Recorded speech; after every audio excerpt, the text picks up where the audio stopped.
hingga hari ke-12 Operasi Pencarian dan Pertolongan SAR terhadap survivor Yazid Ahmad Firdaus, 26, pemuda asal Desa Gawanan, Kecamatan Colomadu, Kabupaten Karanganyar, yang hilang di Bukit Mungkrang, Kecamatan Tawamangu, masih belum membuahkan hasil.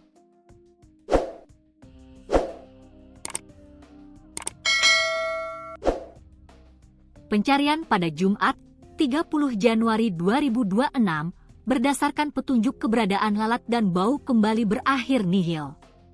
Sebanyak 6 Search and Rescue Unit, SRU, yang melibatkan sekitar 100 personel dikerahkan dalam operasi pencarian hari ini.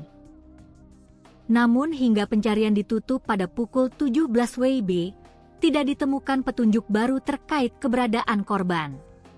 Tim SAR juga melakukan pengecekan terhadap sumber bau dan keberadaan lalat yang sebelumnya dicurigai sebagai tanda keberadaan survivor.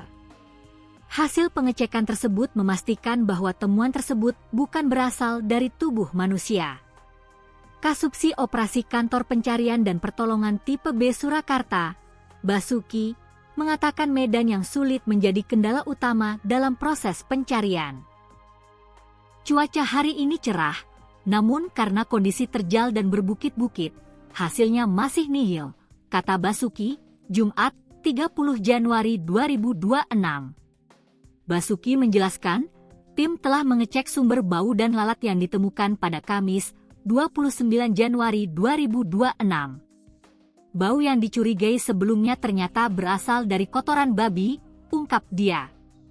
Ia menambahkan, hampir seluruh titik yang dicurigai sebagai lokasi keberadaan survivor telah diperiksa, namun belum membuahkan hasil.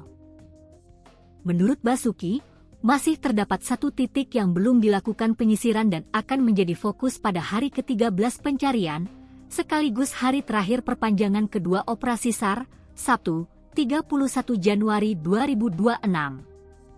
Pencarian hari ini menggunakan sistem grid tipe 3, namun tidak ada petunjuk baru ditemukan hari ini, ujar dia. Besok pencarian akan fokus ke menyelesaikan penyisiran area yang belum dicek hari ini yaitu di bawah pos Tapak Nogo, kata dia. Seperti diketahui, peristiwa hilangnya Yazid terjadi saat ia mendaki bersama teman-temannya, Minggu, 18 Januari 2026.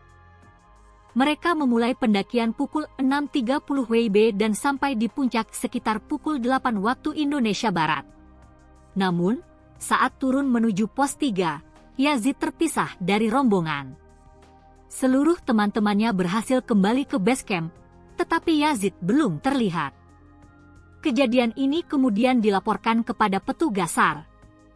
Pada pencarian hari ke-9, petugas mendapatkan petunjuk baru berasal dari area pos 3 Tapak Nogo.